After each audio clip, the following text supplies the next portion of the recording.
네, 안녕하세요. 아, 자, 오늘 여러분하고 손해배상액을 한번 해볼게요. 손해배상액 137조. 이 운송업자에 주어진 하나의 특칙이라 그랬죠. 특별한 규정인데 민법상 손해배상이 좀 다르게요. 우리가 뭐라고 한다면 정액배상주의라 그래요. 밑에 제가 적어놨습니다. 정액배상주의랍니다. 정액배상주의. 알겠죠? 정액배상주의. 다시 운송인의 책임을 제한하는 규정 중에 하나입니다. 그래서 뭐냐면 운송을 하다 보면 이 물건이 어디에서 사고 났는지도 모르고 이 손해배상을 정할 때 가격 정하기도 어려워요. 그래서 미리 배상액의 기준을 정해 놓은 것이 우리가 정액배상주의라고 해요. 아시겠죠? 자, 조문만 잘 살펴보시면 조문 문제 단순해요. 운송물이 전부 멸실되거나 연착됐어요. 그때는 인도 한랄의 도착지 가격이야. 전부 멸실되거나 늦게 도착했단 말이에요. 이때는 어때요? 아직 도착을 안 하는 것을 상정하는 거죠. 그러니까 예정된 도착할 날 있겠죠. 그죠? 그날을 기준으로 한다는 겁니다. 이게 도착할 날이 되는 거죠. 그 다음에 일부 멸실되거나 훼손됐다 하더라도 도착한 날이 도착하겠죠. 일부 멸실되거나 훼손됐다 하더라도 물건 도착한단 말이죠. 이때는 도착한 날에 도착지의 그 물건의 가격으로 손해배상을 정한다는 거예요. 아시겠죠? 만약에 이렇게 멸실훼손이 운송인의 고의나 중대한 과실로 했을 때는 전액 손해를 모든 손해를 배상하도록 두고 있어요. 왜? 운송인의 책임 제한, 운송인을 보호하기 위한 규정인데 그들이 악의자가 있으면 안 되겠죠. 그죠? 그 다음에 멸실훼손에서 지급을 요하지 않은 운임 기타 비용은 공제 중간에 빼줍니다. 그 정도 알아두시면 될 것 같아요. 자, 됐어요. 정액배상주의가 뭔지 여러분 알고 있으면 되는 거예요. 자, 넘어가겠습니다. 순차 운송인의 연대 책임이거든요. 이 연대 책임은 그리고 구상권 그랬는데 그림을 하나 보시면 이런 거죠. 음, 순차 운송이라는 것은 이렇게 여러 요- 자, 뭐랄까 음, 먼 거리 할까요? 먼 거리죠. 그렇죠? 먼 거리 이렇게 운송을 할 때는요. 이 구간별로 운송업자가 달라질 수 있어요. 알겠죠? 달라질 수 있을 때 물건이 도착을 했는데 파손이 됐어요. 그러면 이 물건이 어디에서 파손됐는지를 알 수가 없잖아요. 그럼 물건 보낸 송화인이 이들에게 손해배상을 청구하려면 어때요? 이거 전부 어디서 했는지를 입증을 해야 되는데 입증하기가 너무 어렵잖아요. 그죠? 어려워요. 입증하기 너무 어려워요. 그래서 우리는 어때요? 이 보낸 송화인을 보호하기 위해서 연대 책임 규정을 두고 있습니다. 물건이 만약에 파손됐다. 그죠? 그러면 일단 A, B, C는 이 파손된 것에 대해서 무슨 책임진다? 연대 책임을 지는 겁니다. 알겠죠? 연대에서 책임지도록 합니다. 그래 놓고는 또 자기들끼리 만약에 어, B 부분에서 사고 난 것이 확실하다. 그럼 B가 다 책임지는 거예요. 밝혀지지 않으면 연대 책임인 것이고. 만약에 다 밝혀지지도 않았는데 연대 책임이니까 A가 만약에 다 상환을 했다. 그럼 A는 어때요? 그 운임에 비례해가지고 이렇게 B나 C에게 구상을 청구할 수 있겠죠. 그런 것을 말합니다. 그러고 나서 한번 읽어보시면 금방 이해돼요.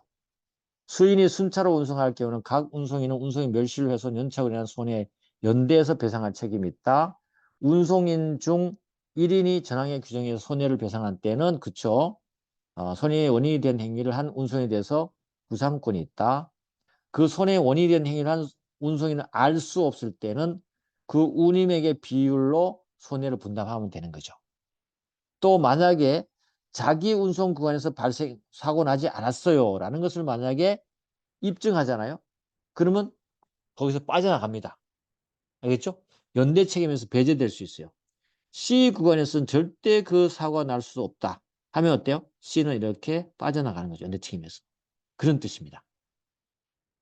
됐나요? 그렇게 한번 조문을 살펴보시면 될 것 같아요. 자, 넘어가겠습니다. 운송물의 처분 청구권이다. 그렇죠. 송화인 또는 화물상환증이 발행될 때는 소진이요. 운송인에 대해서 그 운송을 중지해달라. 아니면 중간에 처분해달라. 이렇게 할 수 있다는 뜻입니다. 자, 그 다음에 수하인의 지위 나왔네요. 수하인은 물건을 받는 자를 말하는데요. 이 수하인은요, 화물상한증이 발행되면 수하인이라는 말은 나오지 않습니다. 그래서 화물상한증이 특징해 보시면 화물상한증이 발행되지 않는 경우에 수하인의 지위가 인정되는 거죠. 발행됐을 때는 화물상한증 소지인만이 물건을 받을 수 있기 때문에 그런 거예요.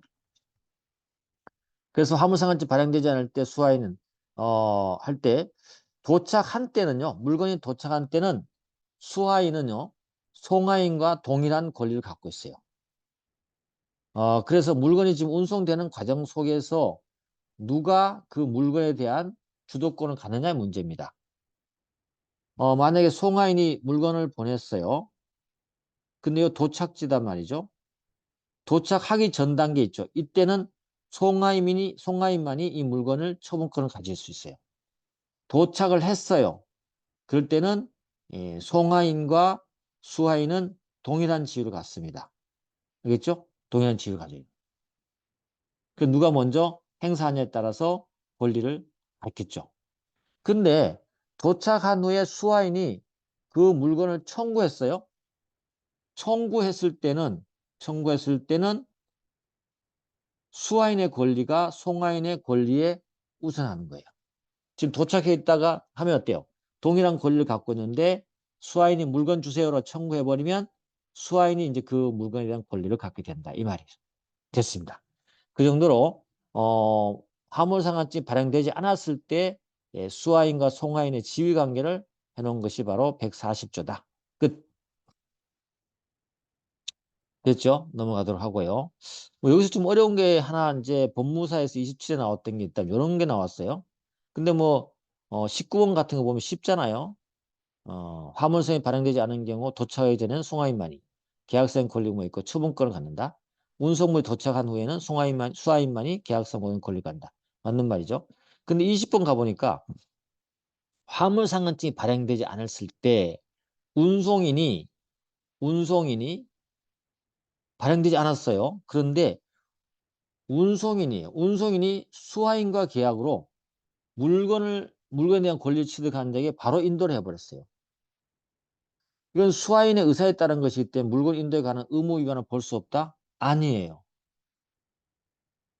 운송인이 수하인과 계약으로 물건 지금 도착했는지 아닌지에 대해서 내용이 없잖아요. 그러면 어때요? 이 송하인과 수하인이 동등한 지위에 있을 수 있단 말이에요. 아니면 도착이 안 됐을 때는 송하인만이 권리가 있단 말이죠. 그런데 운송인이 수하인과 바로 계약을 체결해서 물건 넘겼다? 안 됩니다. 알겠죠? 그렇기 때문에 송하인의 권리를 침해하기 때문에 바로 넘겨줄 수 없는 겁니다. 됐죠? 그렇게 알아두시고 아까 그림 위치를 잘 살펴보시면 될 것 같습니다. 자, 넘어가도록 하고요. 수하인의 의무는 뭐 당연히 물건을 갖고 오게 되면 비용과 체당금을 지급하면 되죠. 그다음 수하인 불명의 경우에 공탁경매권인데 법원직에서 시험에 한번 나오는 건 전문 문제예요. 별건 아니고요.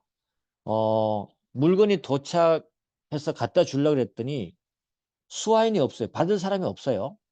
그때는 운송인은 운송물을 공탁할 수 있겠죠. 이게 공탁할 때 운송인은 누구에게인가 물어봐야 돼요. 송하인을 알 수 없으니까 누구한테 물어봐야 될까요? 수하인을 알 수 없으니까 누구한테?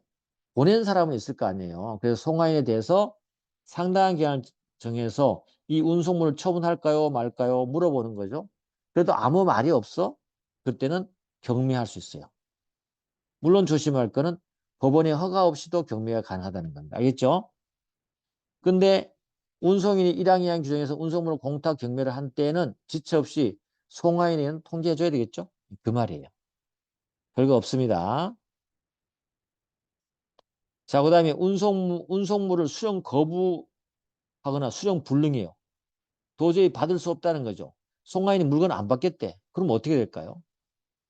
수하인이 운송물을 수령을 거부했어요. 그건 수령할 수 없죠. 그럴 때는 위 앞쪽에 봤던 조금 전에 봤던 142조를 규정해서 송하인에게 물어보고 경매할 수 있다는 뜻이에요. 이 당은요. 근데 운송인이 만약 경매를 할 때는요.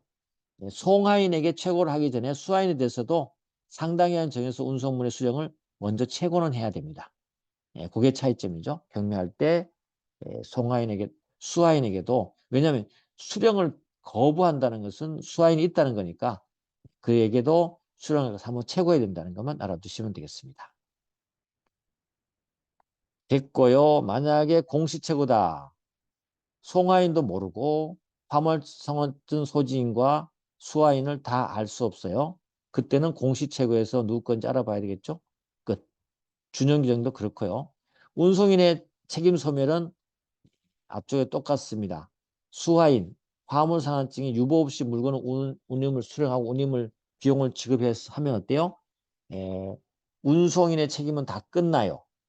끝나는데 운송물이 받았지만 지금 바로 눈에 보이는 그 어떤 훼손된 것을 알 수 없잖아요. 즉시 발견할 수 없는 훼손 등등이 있으면 어떻게 돼요? 수령한 날로부터 2주간 내에 운송인에게 지금 받을 때는 아무렇지 않았는데 받고 보니까 지금 물건이 상했네요. 라고 통지를 발송해 주면 돼요. 알겠죠? 그걸 알아둔다. 운송했던 그 사유는 악의인 경우는 적용되지 않습니다. 뭐 준용 규정은 똑같아요. 우리 앞쪽에 먼저 나왔던 운송업자가 누구였었죠? 운송주선인이 있죠. 그래서 운송주선의 대위 규정도 준용하고요. 운송주선인의 유치권도 별도 규정이 없어요. 여기 이제 준용 규정이 있으니까 이걸 보셔야 돼요. 그래서 운송주선의 유치권 준용하고 있고요. 운송주선의 책임의 시효 몇 년이었어요? 1년 있죠. 이것도 그대로 다 준용하는 거죠. 운송주선인의 채권의 시효 1년이었잖아요. 그래서 운송업자에도 그래서 이걸 본다면 운송업자도 유치권 행사할 수 있고 개별적 결연성이 있는 유치권 행사할 수 있고 운송주선인의 책임의 시효, 운송주선인의 채권의 시효 전부 다 1년이다. 이 준용규정을 보면서 여러분이 이해할 수 있어야 됩니다. 그렇죠? 조문을 딴 데 찾으시면 안 돼. 준용규정 잘 봐야 되는데 저는 이렇게 숫자만 나열되어 있는 조문을 앞쪽에 이렇게 주제를 다 넣어놨기 때문에 보기가 쉽습니다. 조문 보기가 쉽죠? 뭐 23번 문제 같은 거 보시면 쉽죠. 운송물이 전부 멸실됨으로써 운송의 손해배상 책임은 운송물이 인도할 날부터 2년 경과하면 실효 소멸하나요? 아니죠. 인도한 날부터 1년의 단기시효가 적용된다는 거 됐습니다. 나머지 보시면 쉽고요. 자, 그 다음에 여객운송이다. 여객운송에 대해서도 뭐 운송인은 여객을 운송해 줘야 될 의무가 있는 거죠. 도급 책임을 집니다. 여기에도 여객이 받은 손해배상 책임할 때는 무과실입증 책임주의예요. 주의를 해태하지 않았음을 증명하지 않으면 손해를 배상할 책임이 있는 거예요. 알겠죠? 근데 좀 특이한 게 있어요.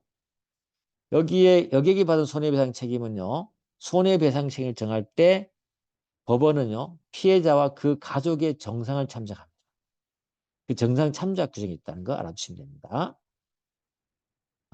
그리고 여기 시효에 대한 내용이 없잖아요. 없으면 어디로 가야 되죠, 우리가? 상사시효로 가야 되겠죠. 그래서 여객이 받은 생명, 신체에 대한 손해에 대해서는 5년의 상사소멸시효가 적용되는 거예요. 알겠죠? 특별한 규정이 없기 때문에 그렇게 가신다. 자, 인도를 받은 수화물에 대한 책임이에요. 여객 운송하면서 들고 탄 물건들 있잖아요. 이 물건을 갖다가 만약에 고속버스 같으면 그 트렁크에 실었다. 밑에 짐칸에 실었다. 그러면 수화물을 맡긴 거가 되는 거죠. 이걸 우리가 위탁수화물이라고 그래요. 알겠죠? 그래서 149조로 우리가 위탁수화물이에요. 위탁수.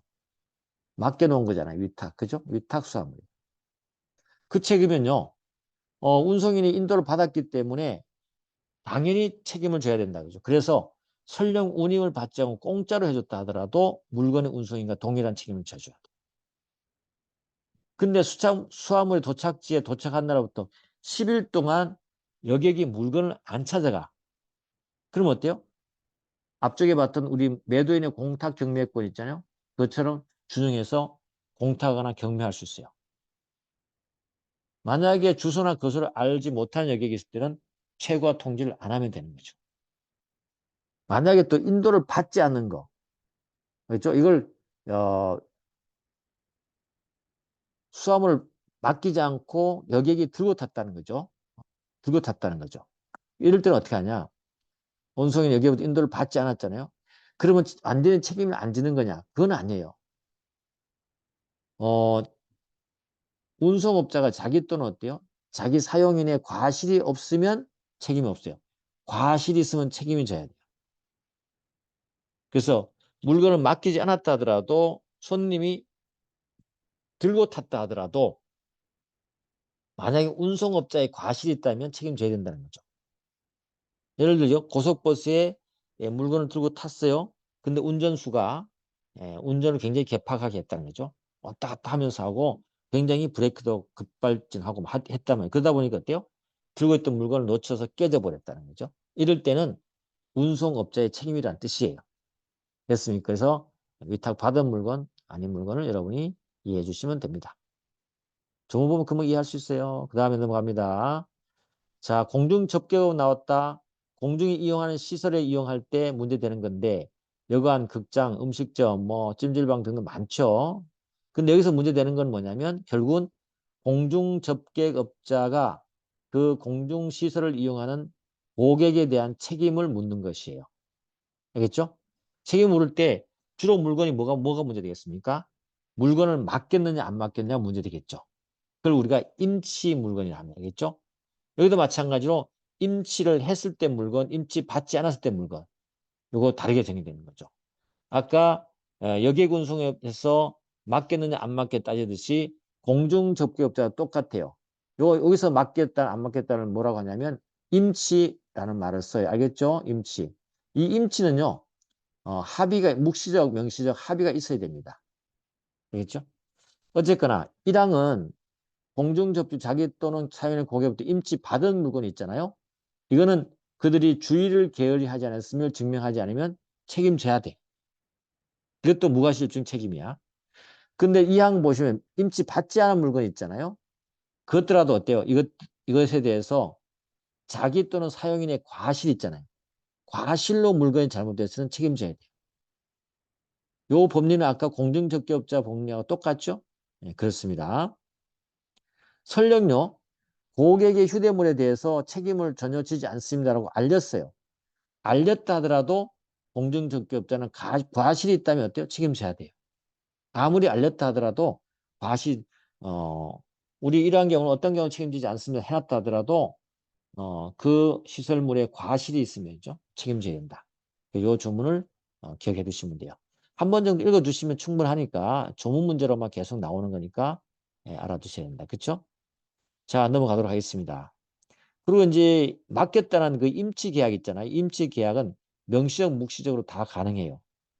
가능한데 이제 판례가 있기 때문에 우리 판례를 좀 보시면 되는데요. 거기 6번 문제, 판례 문제 한번 볼까요?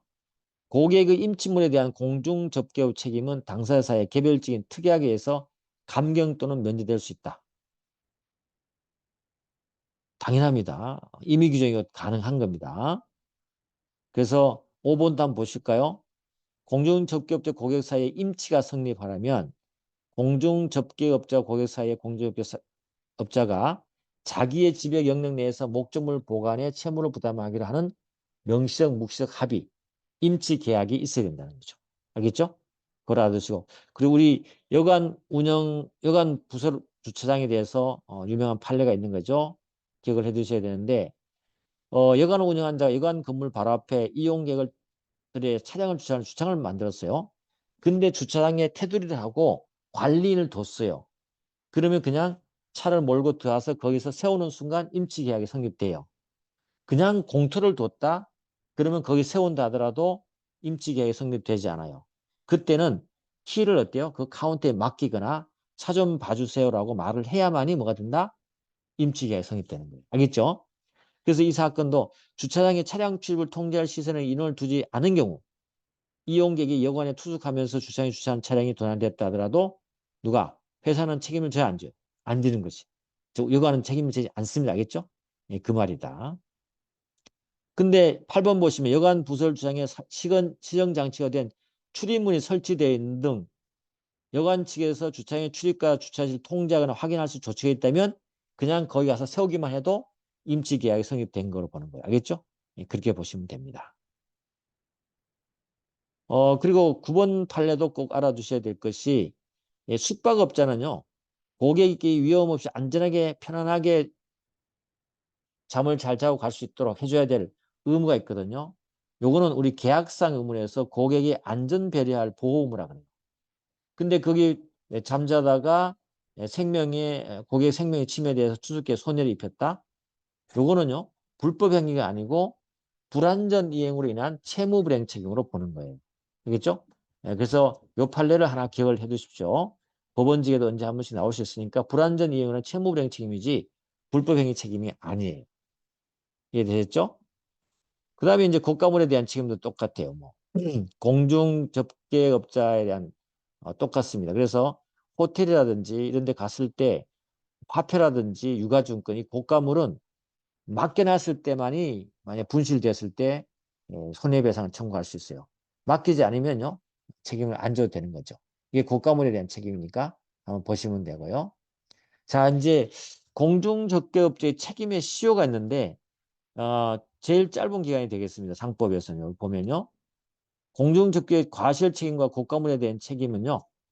임치물을 반환하거나 고객의 휴대물을 가져온 다음에 몇 개월?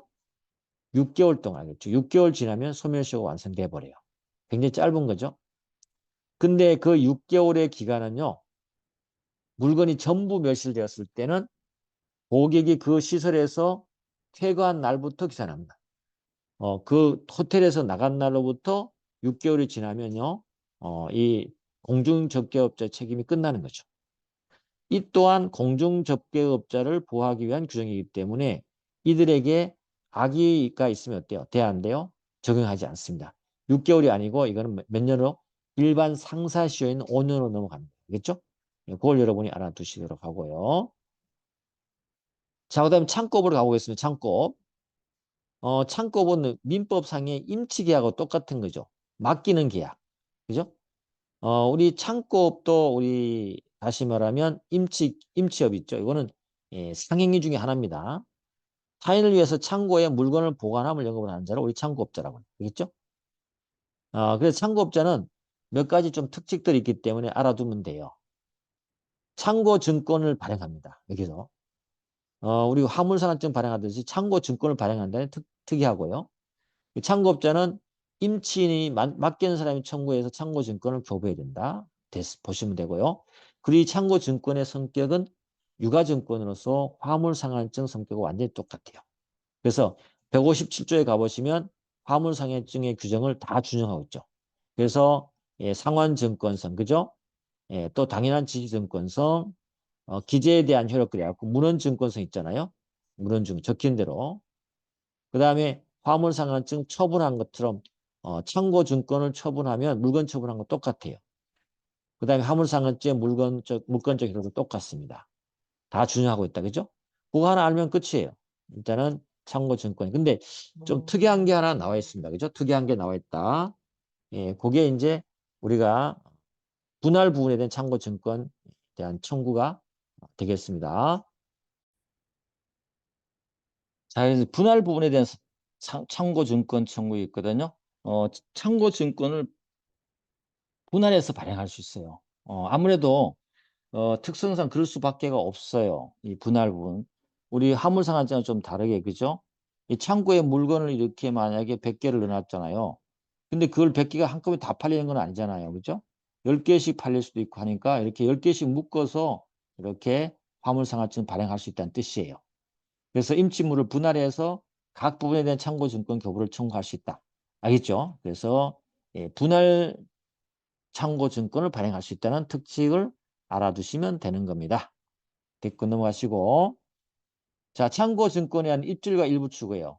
창고증권은요, 우리가 뭘 할 수 있냐면 질권을 설정할 수 있어요. 질권 설정할 수 있어요. 입질, 그죠? 그래서 창고증권을 만약에 갑이 있잖아요. 창고증권을 을이라는 은행에다가 질권을 설정했어요.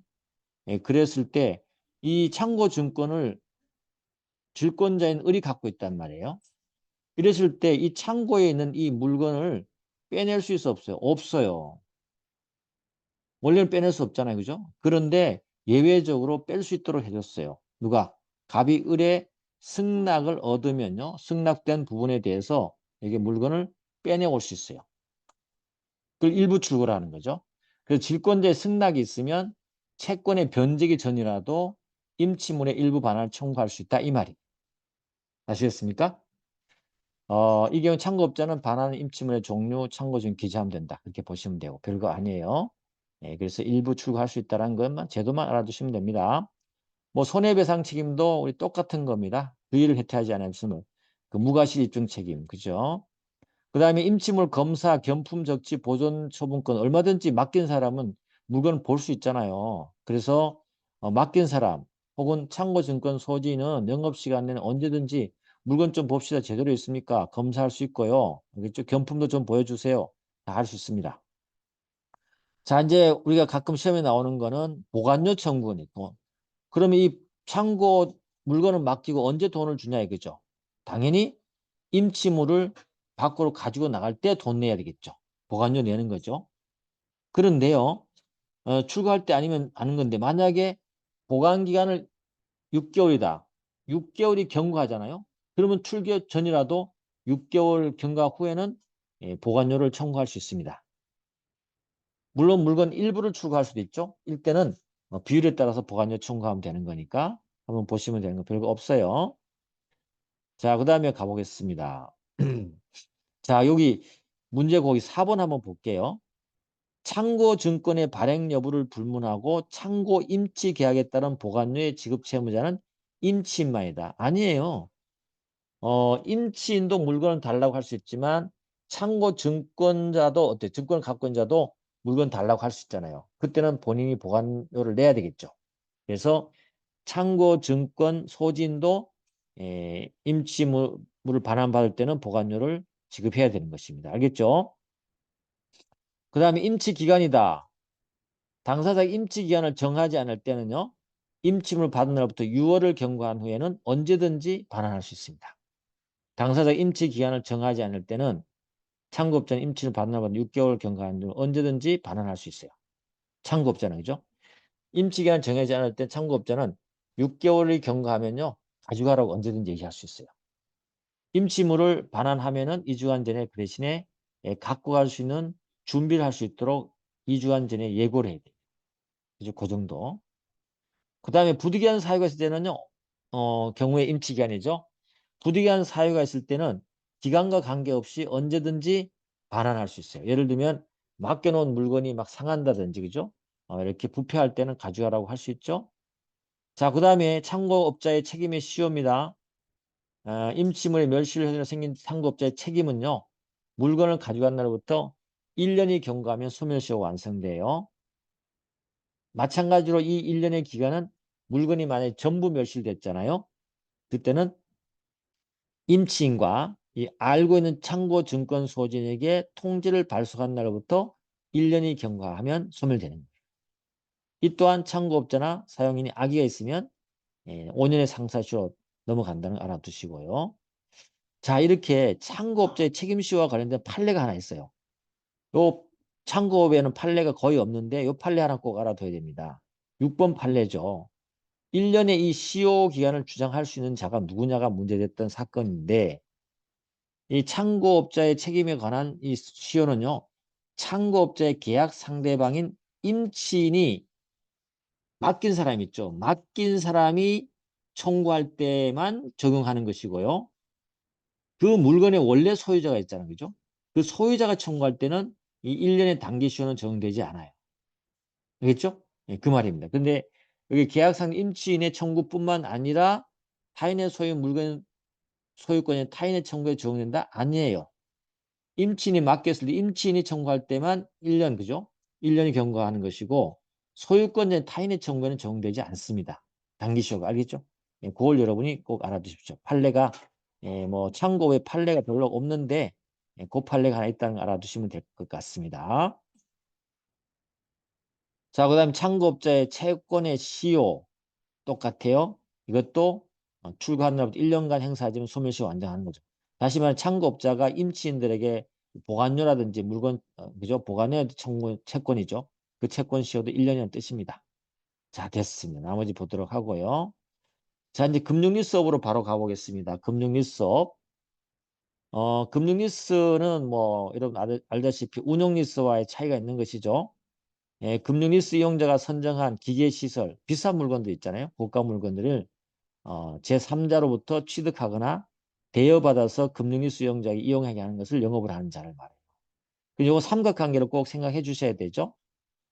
그래서 만약에 갑, 그 다음에 을, 병이 있잖아요. 을이 이용자고 병이 공급자예요. 그 다음에 갑이 리스업자이죠. 리스 이용자가 리스업자에게 나 물건 좀 사용하겠습니다. 라고 하면 어때요? 갑이 그 물건을 지정해주면 갑이 이렇게 매매를 해줍니다. 그러면 공급자는 어때요? 직접적으로 리스 이용자에게 공급하게 되는 거예요.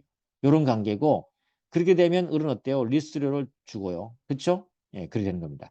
그런데 을하고 공급자는 법적 관계는 아무것도 없어요. 그럼에도 우리 법적 의무를 부과했어요. 병은 어때요? 을에게 적당한 물건을 공급할 의무를 지고요. 만약에 제대로 안 넘겨주거나 하자에 있는 물건을 주게 되면 을은 직접적으로 손해배상을 청구할 수 있도록 법정 채권 채무 관계를 인정하고 있습니다. 그 정도 여러분이 알아두시면 될 것 같아요. 알겠죠?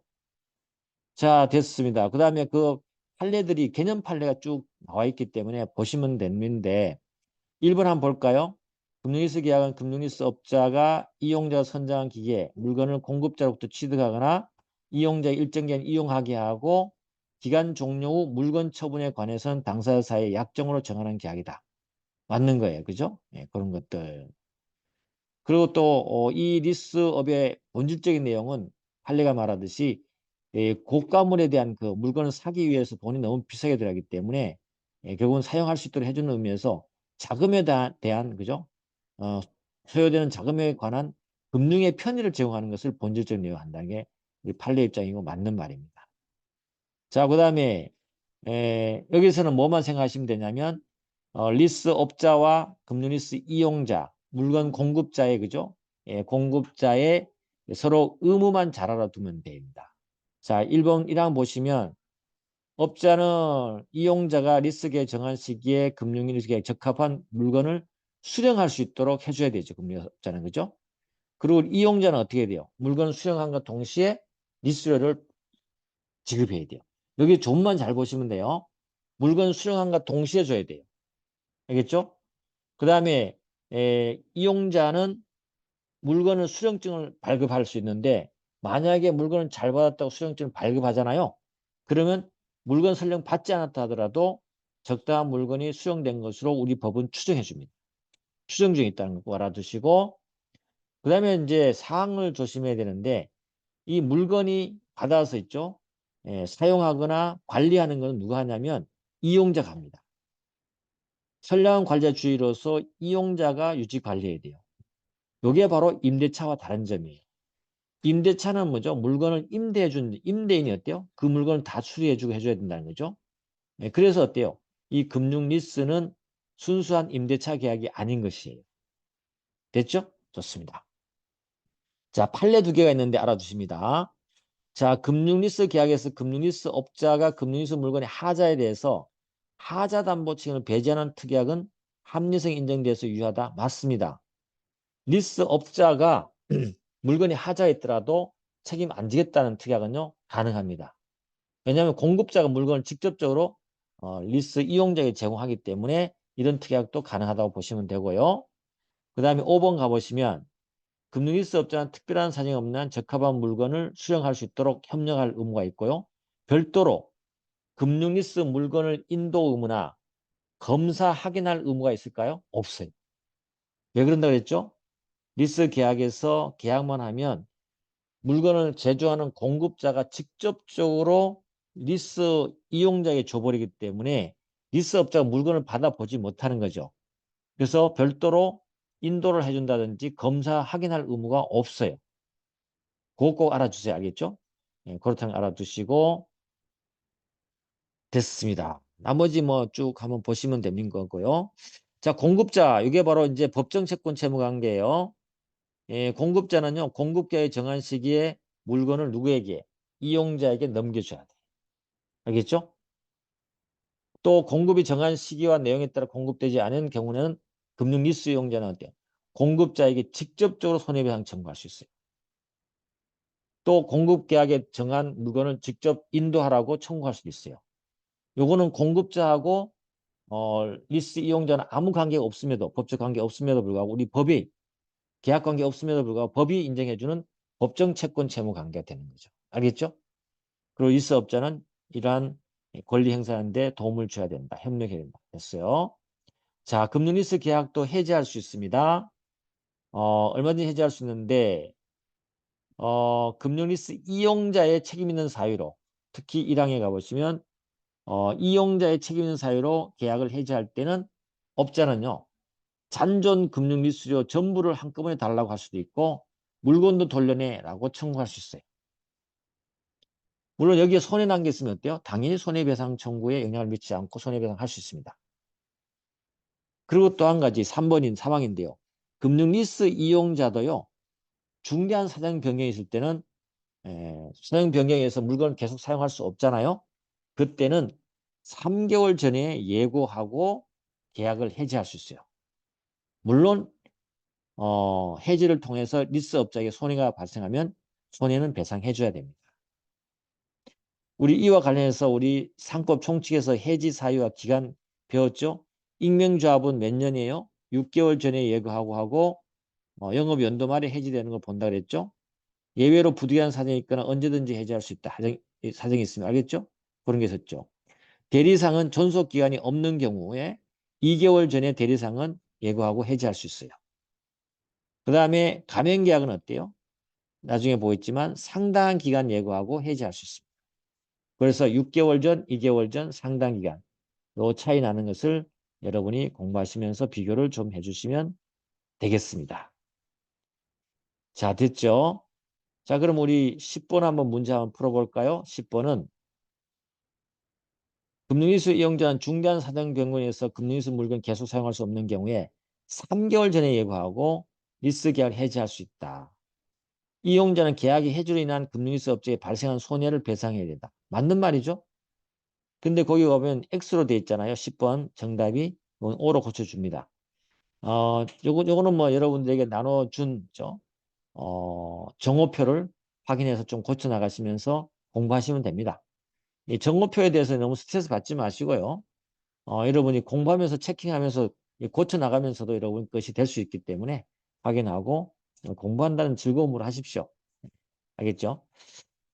자, 그 다음에 가맹업하고 뒤에 프랜차이즈 부분은요. 프랜차이즈 아니라 팩토링 부분은 다음 시간에 간단하게 하고 우리 회사법으로 바로 넘어가도록 하겠습니다. 오늘은 여기까지 하겠습니다. 수고했습니다.